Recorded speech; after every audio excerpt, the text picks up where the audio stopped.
Regular board meeting to order. Roll call, Mr. Members. Mr. Brunberg. Present. Mr. Fravel. Dr. Pecchio. Mrs. Stemler. Here. Mrs. Stover. Mr. Schweitzer. Here. Mrs. Thomas. Here. Mrs. Wasson. Here. Mr. Allen. Here. 6 members present, 3 absent. Okay. Okay, all right, for the pledge of allegiance. We have students to do the pledge for us this evening. Mr. Jean, would you introduce them, please? Sure will. Thank you. Good evening, Board. It gives me great pleasure to introduce 2 students from Salisbury Elementary School in grade, one being Leo White in Mrs. Gill's class, and the other young gentleman is Sawyer Shulman from Mrs. Kimley's class. So at this time, you're going to lead us in the pledge. They look like they're ready. They're ready. They are. I pledge Allegiance to the flag of the United States of America and to the republic for which it stands, one nation, under God, indivisible, with liberty and justice for all.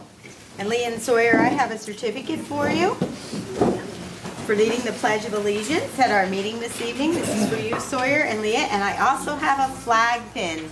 So thank you so much for doing a fantastic job. Turn around, we'll get your picture taken.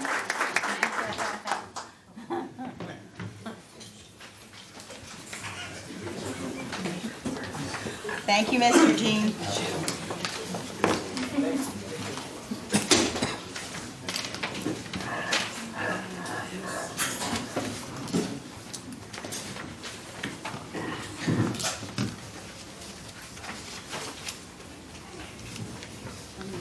Communications. Yep, communication, please. Okay, moving on to communications, I have 3 things that I would like to share with the community and the board. The first one is the school district received a letter from the Pennsylvania Department of Education on August 30th commending us for our compliance with the Individuals with Disabilities Education Act. It says, PDE commends your LEA for the hard work being done to deliver high-quality programs to students with disabilities. So we're very appreciative of that letter. Also, I'd like to give an update to everyone on the 21st Century Learning Grant. The 21st Century Grant After School program began last week, and we had approximately 95 students per day attending, and they do attend every day of the week after school at Jersey Shore Area Elementary. So congratulations on the attendance there, Ms. Johnston. That's fabulous.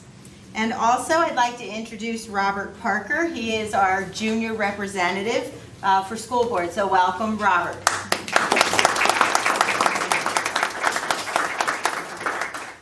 And that is everything for communications this evening. The after-school program that you just referred to,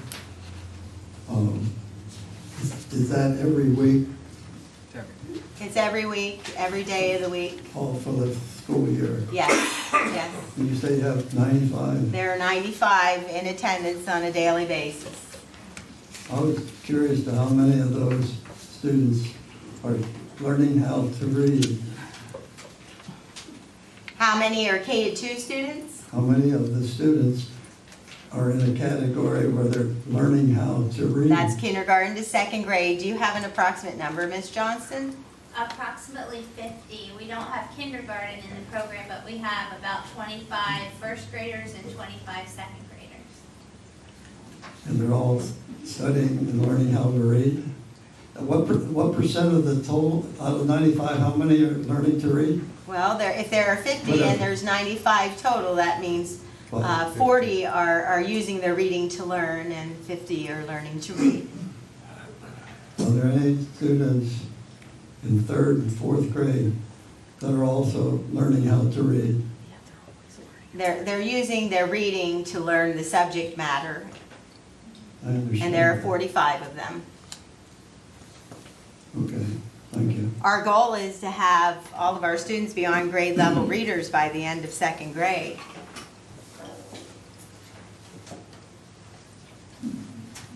That makes it a long day. I'm thinking about the children now. That's, what is that, about a 7-hour day? They're there, and then they're there from 3 to 5, and then they go home. It is, but they're doing it Is voluntarily. that gonna get old, or is that gonna be okay? Well, they're doing it voluntarily, so isn't that awesome? So they have a love for learning. Okay, so it's the parents volunteer. It is. We don't force them to do anything. Okay. All right.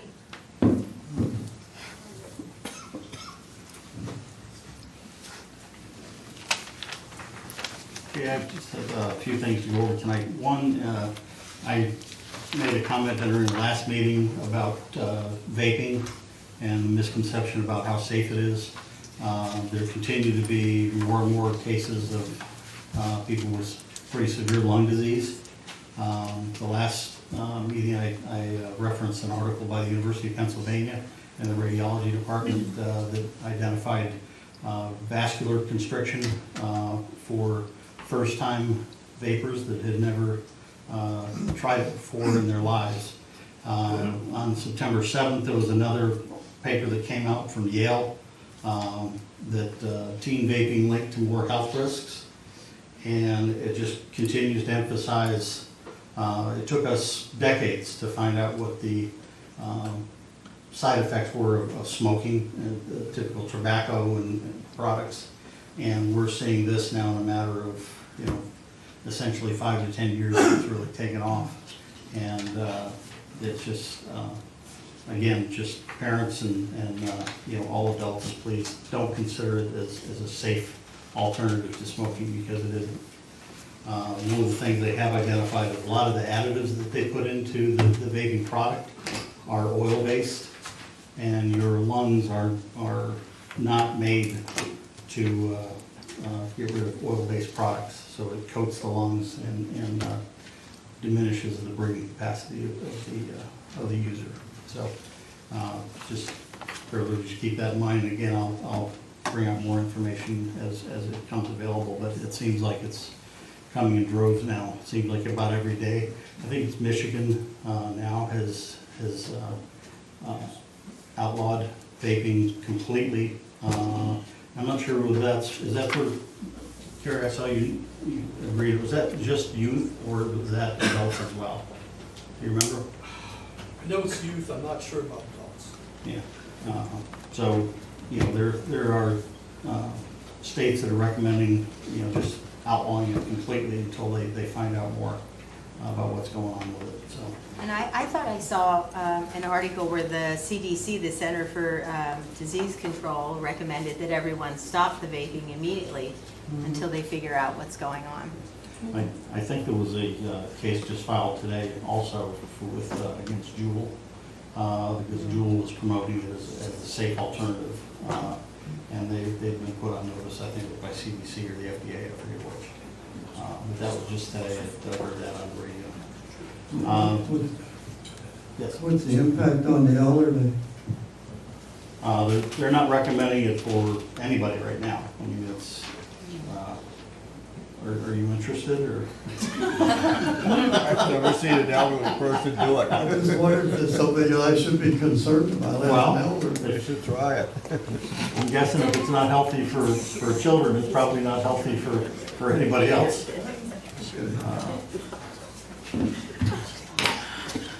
The other thing, I had a communication from a member of the public, a constituent, who was concerned about some behaviors at the board meeting, the last meeting. I'd just like to remind people to refrain from making comments to other people who get up to speak. It's their turn to speak, and we shouldn't be criticizing what they have to say or making comments about it. If you want to talk about it, email each other or something, but don't do it in here. Maintain order during the meeting. Remember, this is a meeting of the board that's held in the public, but it's not a meeting of the public that you can carry on conversations back and forth and get into tit for tat type arguments. So, third is just an announcement that Dr. Wenrick And Mrs. Thomas and I are going to Mechanicsburg on Wednesday for an educational conference on board reorganization. And fourth is just a reminder there's a special meeting tomorrow night to discuss the possibilities of school closure, reorganization, kind of all of the items that the board may care to discuss. But it's primarily a discussion. There won't be anything voted on tomorrow night about that. It'll be just primarily discussion. So that's all I have. Student representative. Nothing to report this evening. Intermediate unit.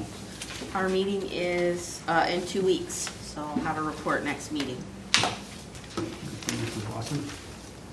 Superintendent's report. We have several items on the superintendent's report. The first one is an agreement with First Hospital Wyoming Valley for special education services. This agreement is at a first read.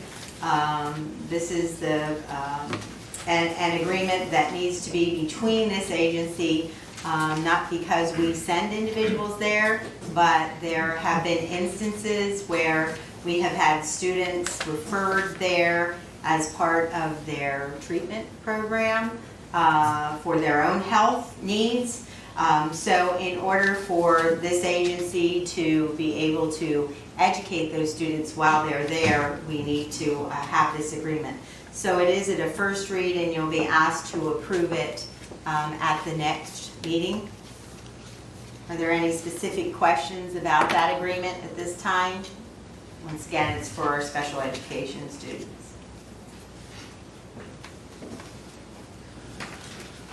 Okay. The next item on my agenda is the lunch closeout form. Mr. Enders would like to explain to the board a little bit about what this is.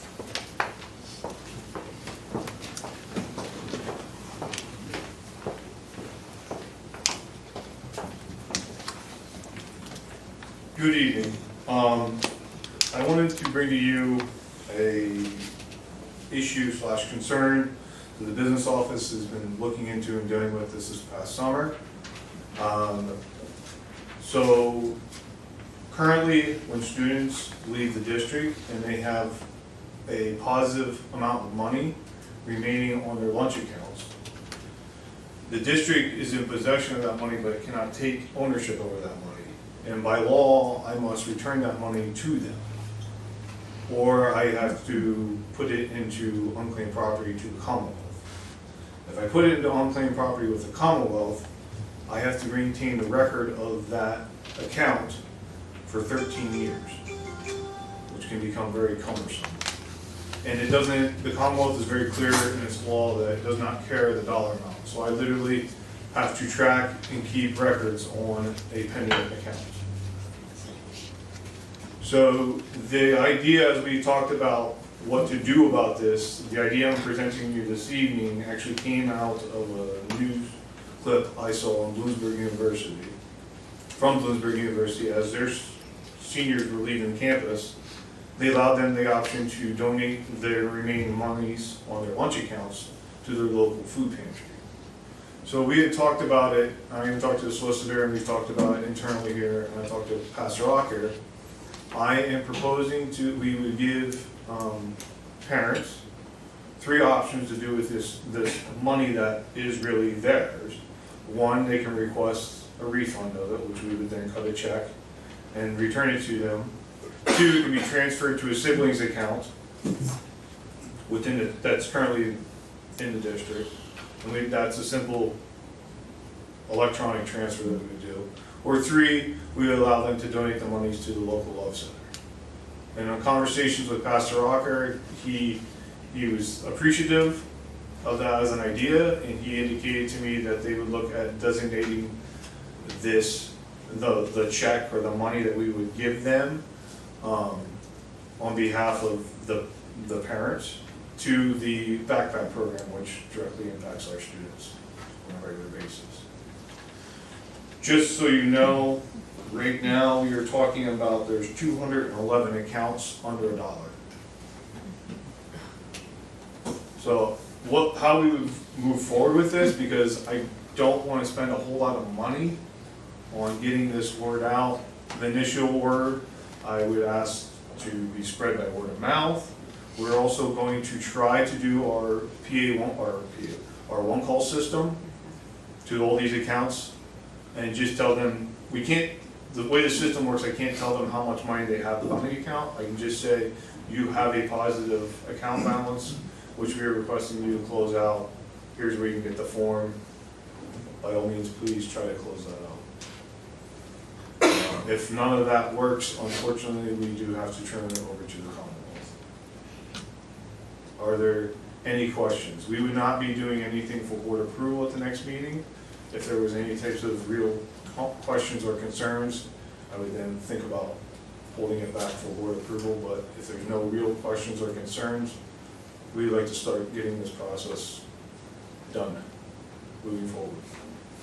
On the second one, you said about requesting the funds be transferred, you made a comment to siblings, but it doesn't say that here, so that they can transfer it to other people, like a relative or something? At the very top, it says request a transfer to a brother or sister that is enrolled in the district.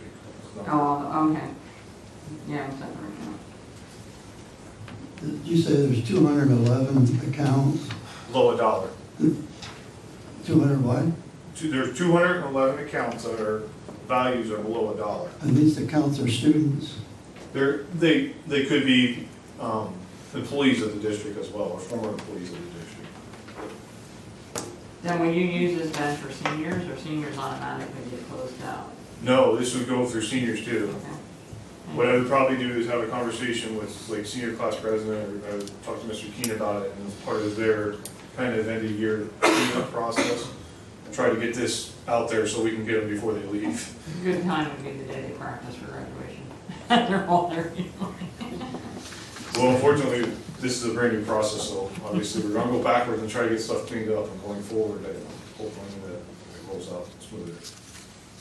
Can't you refund this? I can refund it, yes, but that means I'm cutting a check, I'm cutting 211 checks that are less than $1 and spending 43 cents or whatever the postage is, 50 cents, to mail them. I'm gonna have more money in the administrative cost of doing it than anything else. If they request a refund, I by law have to refund it. I'm not going to deny a refund, I'm just giving them options. Do they know that this money is due? It's not due. It's not due, it's their money. But we owe them. It's their money. Oh, it's their money. These are the positive account balances, these are not the negative ones. These are the ones that our students have basically withdrawn from the district or no longer attending our district.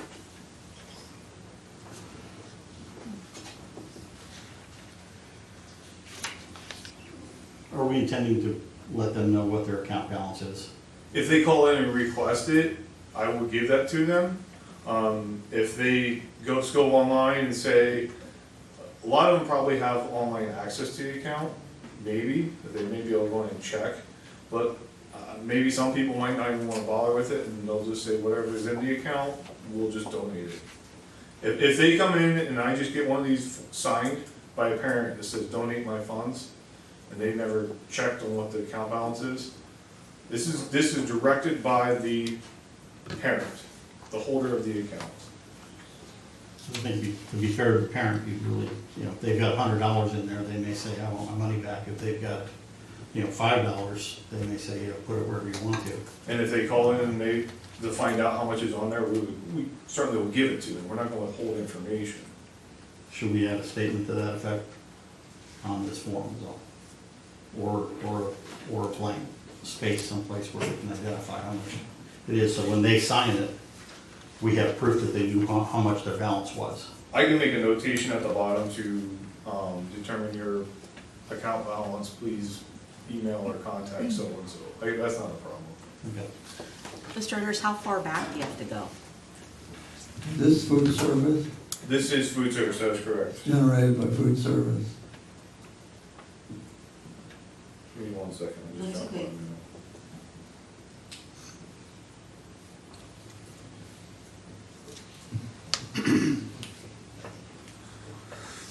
We're going to go as far back as we have the records available to us, so this goes back to, at minimum, 17, 18, maybe further back into 16, 17. So if we have record of so-and-so having an account balance and they graduated that year, we're gonna try every attempt that really doesn't cost us money to reach out to them.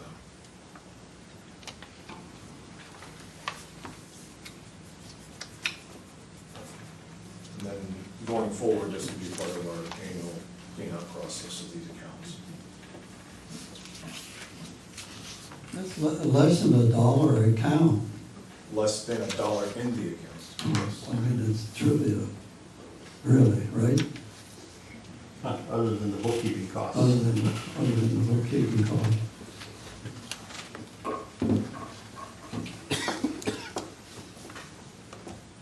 So, What's the maximum balance that's in an account that you're aware of, roughly? I don't even have it to the cents.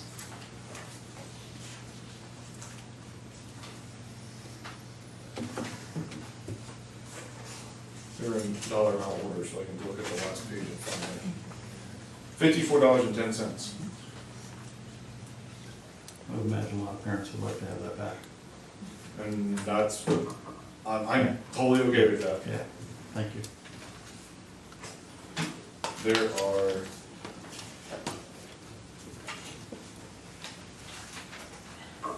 this whole page ranges from 1 penny to 15 cents.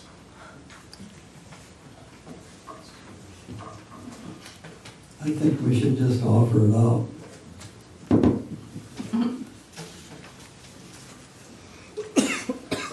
All right, I will add Mr. Allen blurb about contacting for the account balance, and then we will move forward with that. Like I said, if you hear anything on the street, please explain to them what we're doing and trying to get these accounts cleaned up. We will try to be starting the long calls here in the next couple of weeks. Thank you. Yeah, and then the 2020-21 budget calendar. Typically, we do not bring forward the budget calendar as a presentation. However, there was an anomaly I discovered when I was putting this calendar together. It's a little different than what we have gone through together in the past since I've started.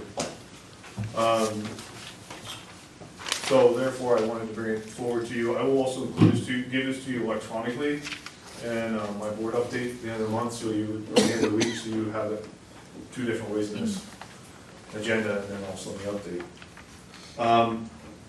Here's what I found. The primary election this year, due to it being a presidential election, is being held on April the 28th, which is about 3 weeks earlier than what typically is. That's key because the points of our budget process that PDE requires us to do is driven off the primary election date. So with that being said, the deadline for the board to make a decision on the Act 1 resolution, which is the Act 1 resolution, as you recall, is the decision to stay within the index or go seek exceptions, is January the 9th. We do not have a board meeting in January prior to January the 9th. So therefore, everything's gotten backed up.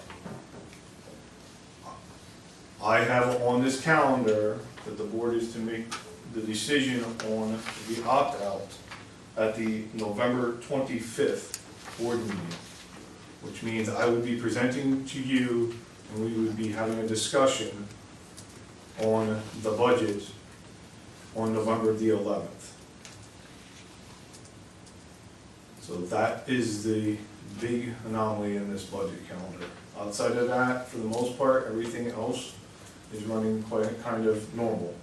Preliminary budget would be required to be approved by May the 31st, and the final budget is required by law to be approved by June the 30th. Right now, as we have it scheduled out, if we follow the schedule, we would be approving the budget on June the 8th. the preliminary approval on April the 27th. But the key is the opt-out resolution. If you choose to stay within the index, that decision is required to be made by January the 9th. And I am planning on bringing to you a preliminary budget, or 3 documents that we continue to look at, on November the 11th. And we will be making that decision on November the 25th.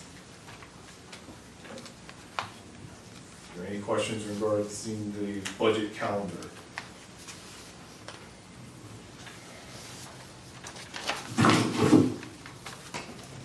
If I'm correct, Mr. Switzer, isn't November the 11th Veterans Day? Yeah. Well, I know what day November the 10th is. That's the Marine Corps birthday. Yes, it's Armistice Day. You got it. Well, I hope I don't see you at the 11th hour, at least on the PM side. Yeah, I'll still be here. I know you will. Are there any questions regarding the calendar? Thank you. Thank you, Mr. Henry. And that ends my report. This time, we're going to take a short executive session to discuss personnel and legal, and then we will return and conduct additional business.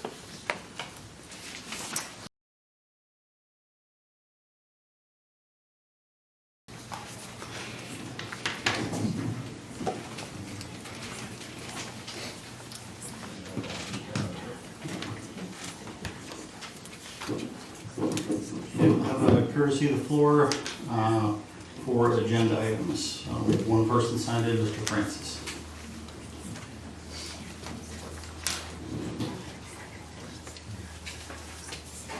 Today, Bert Francis, 1425 Walnut Street. And I signed in, I hadn't planned on signing in originally. It was on item I on the agenda, and I'd like a protocol on item I, which is old business.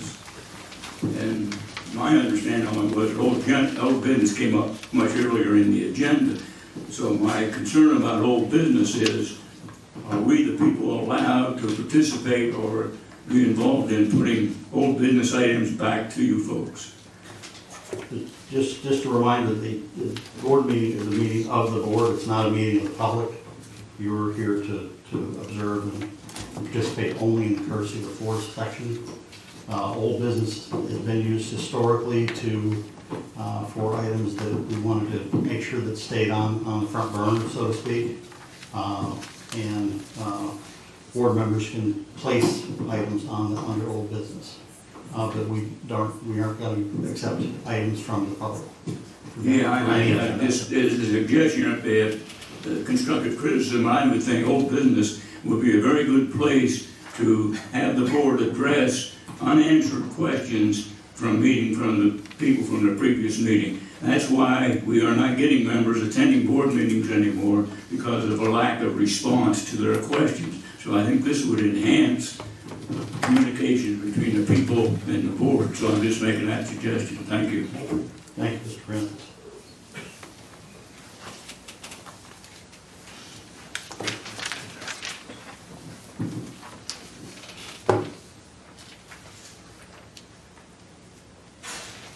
Just reloading my pencil here. Oh, sorry, folks.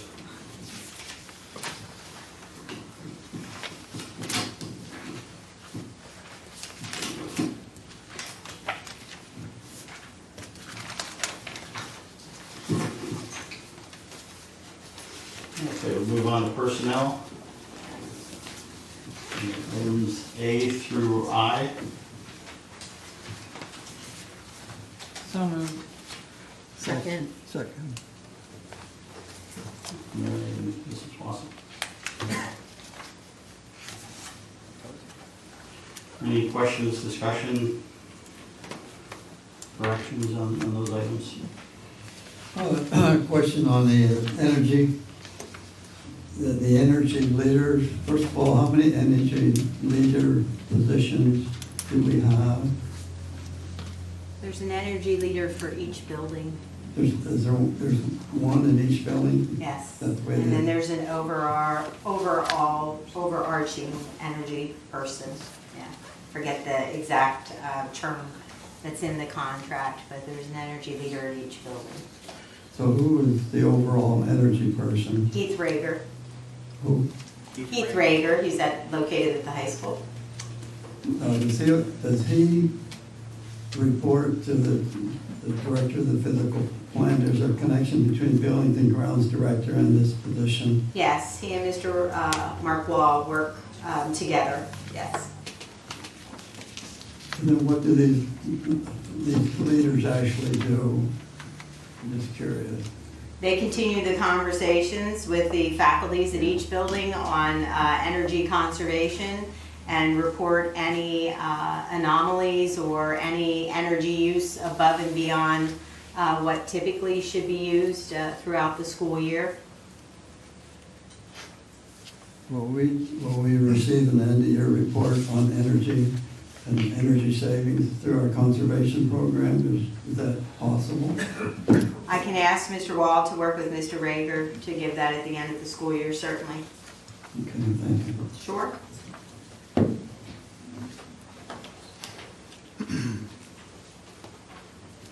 Any other questions? Hearing none, all in favor say aye. Aye. Opposed? Thank you.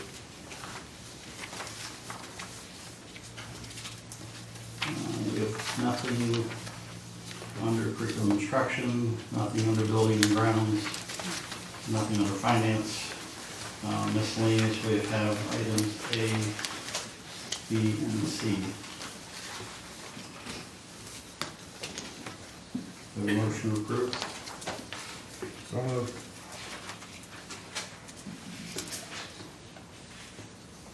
Second.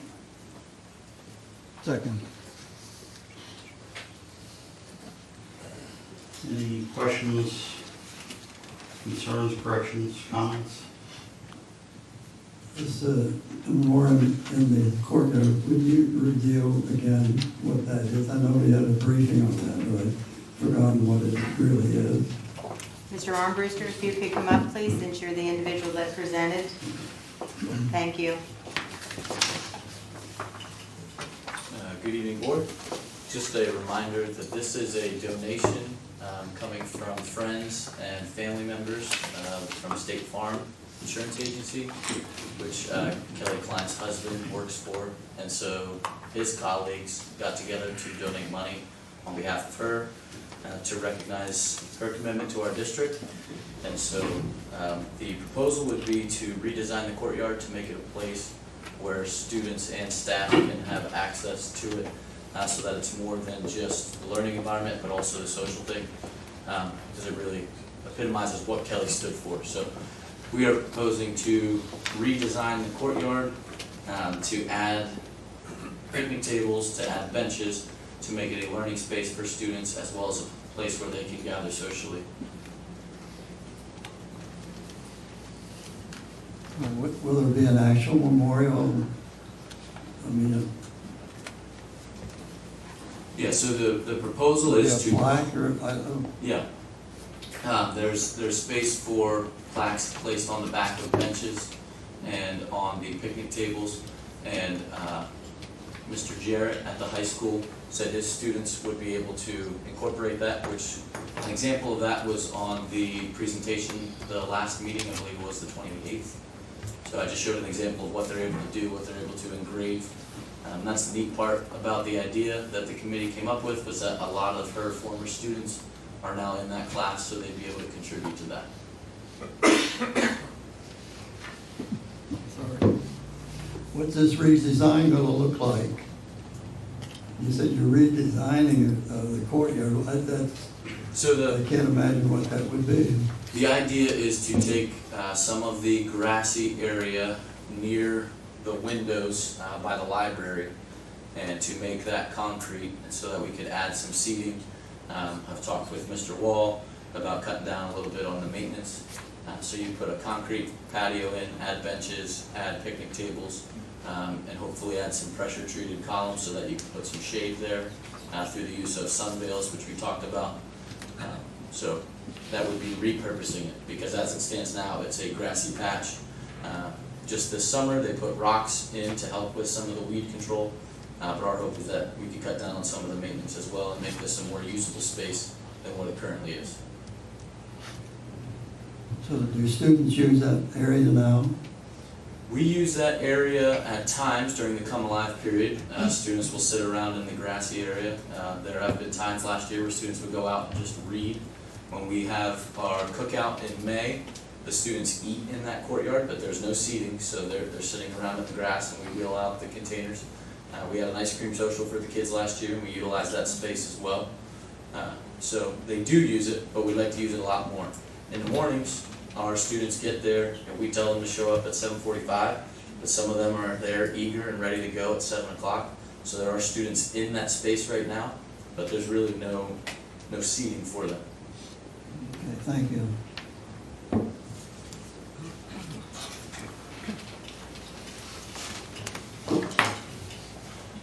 Any other questions on those items, on miscellaneous?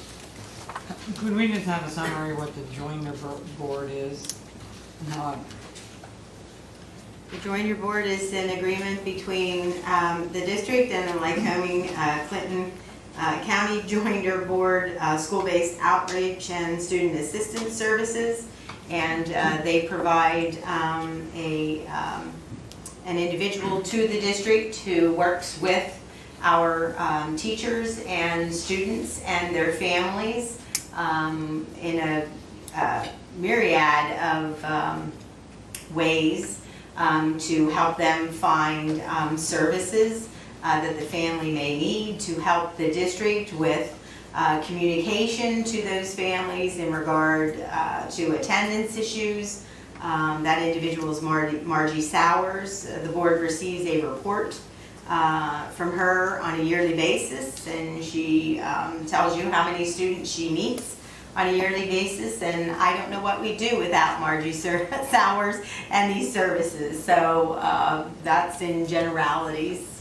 And this is K to 12, right? It Works is. with all of It is. It is a critical component to us being able to service our students and families in need.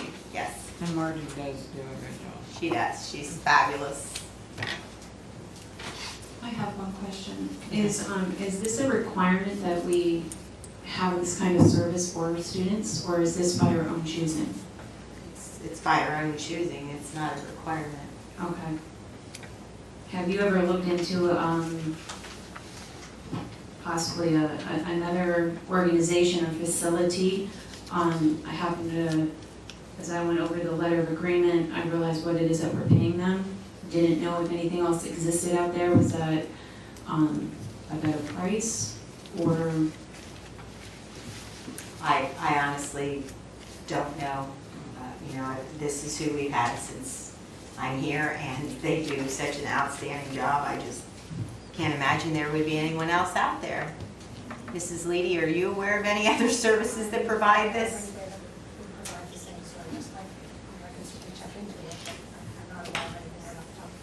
They work with our SAP teams or SAN teams or whatever they're called, whatever building. They work with our students. Yeah, they are so integrated with what we do on a daily basis through that individual.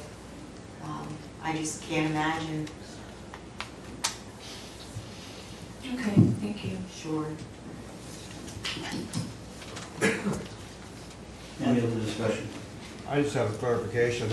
You mentioned the salary that we pay him, it sounded like it was astronomical. I'm looking at $10,000. Am I looking at something wrong? In 2 equal installments? Is that what the price is?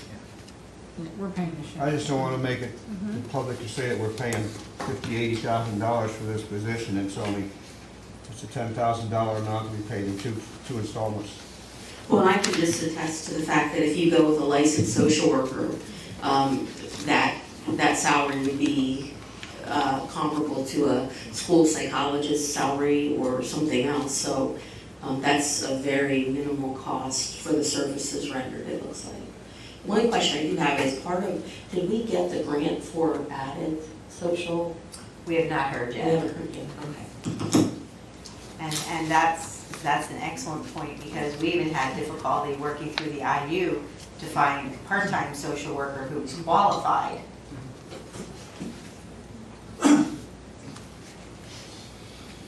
Because the state I believe requires that you be licensed, so that Yeah. really takes a lot of people out of the mix.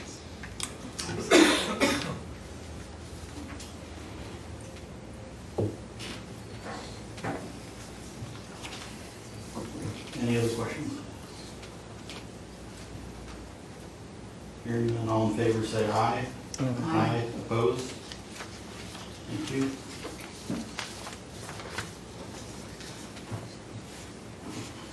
Courtesy of the floor for items not on the agenda.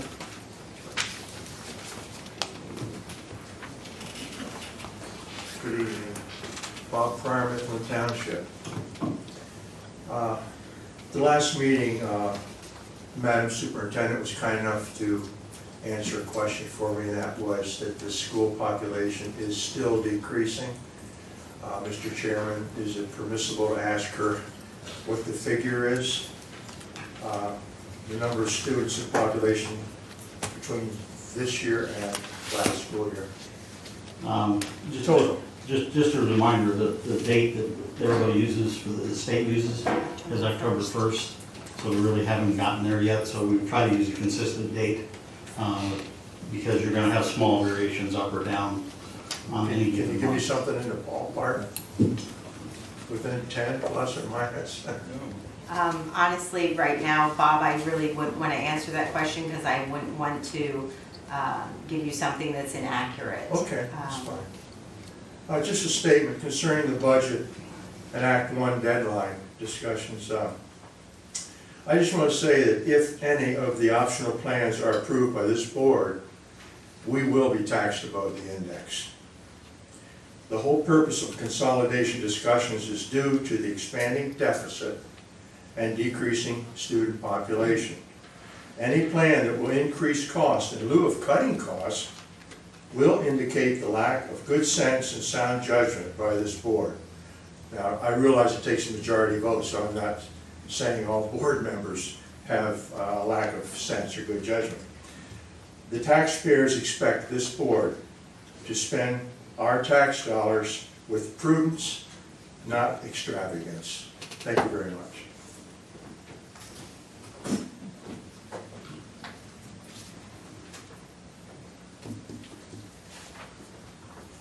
Name is John Sharman, Region 2, 220 Mount Pleasant Avenue. I'd like to have something to the board for their information.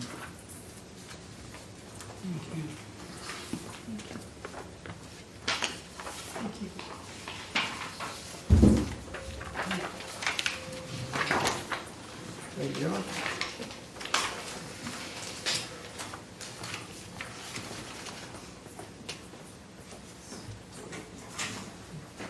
Talking about budgets, and this was very interesting to see what the board had put out last time. The only thing I'm going to say is, what is put before you is a copy of the teacher's salaries from 2018 to 2019 school budget. They were obtained through a right-to-know request, and it is public information. The average salary, people want to know where the money's going, okay, we talk about paying our professionals. So, tell you where the money is going. In this district, I imagine the average salary is around $65,000. Well, people want to know where the money's going at a 2.5% clip every year. That average is we're paying every teacher a $1,600 to $2,000 raise every year. And that is all I will say about it. But these will be distributed throughout the community between now and election time in various spots.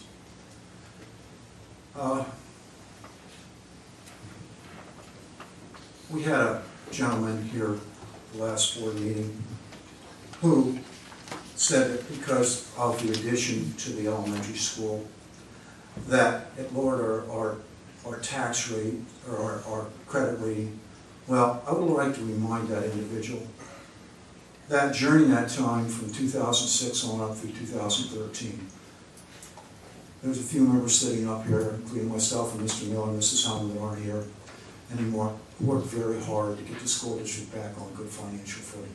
And the credit rating, maybe if it did go down, was still better than probably what it was when people like Mr. Allen first started in office. So we worked our tails off to get this district in good financial shape. And people are saying, well, you know, we haven't saved any money or anything like that. Well, you can believe whether we have or we haven't. But the closing end knows at least got those kids in here to a modern, safe learning environment, close to the schools, close to the hospital, and within police protection. And right up here, for less than half a mile away, we have the paramedics who can get down to that school in less than 5 minutes. And that's more than I can say for the outlying schools. And one note for maintenance, you leave vines grow up on the back of the building out here, that is not good for the cement work. That gets under the roof and everything else. They shouldn't even be there, over in the extreme right-hand corner of the back of the building. That's an idiosyncrasy in mine, but it's not good for the building. What's in the back right corner of the building? The back of the building, there are vines letting people grow up, okay? Yeah. That's not good for cement work. It gets under the roof. Thank you very much.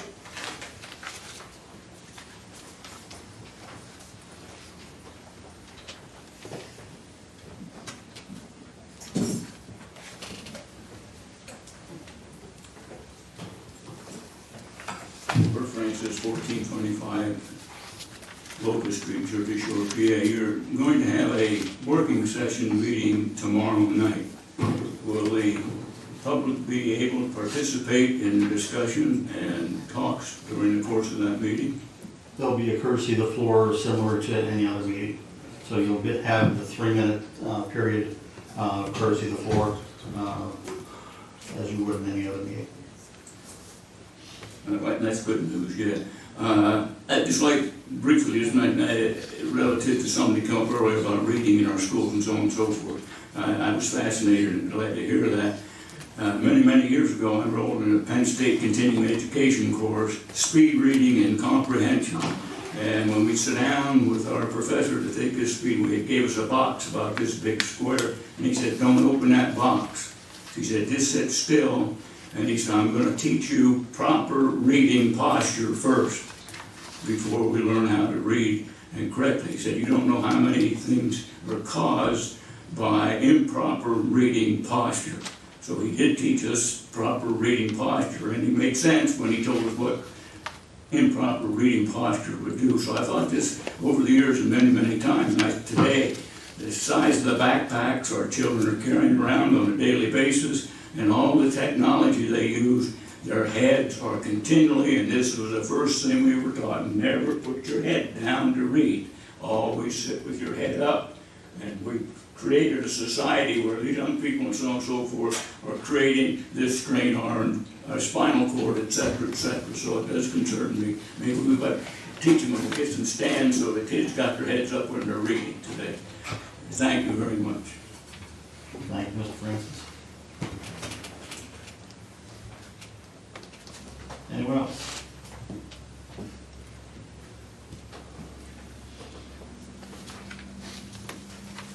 Okay, at this point, we'll conclude tonight's meeting, and the board will go into executive session, and when we come out, there'll be no additional business conducted.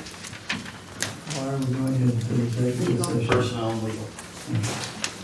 Primarily legal.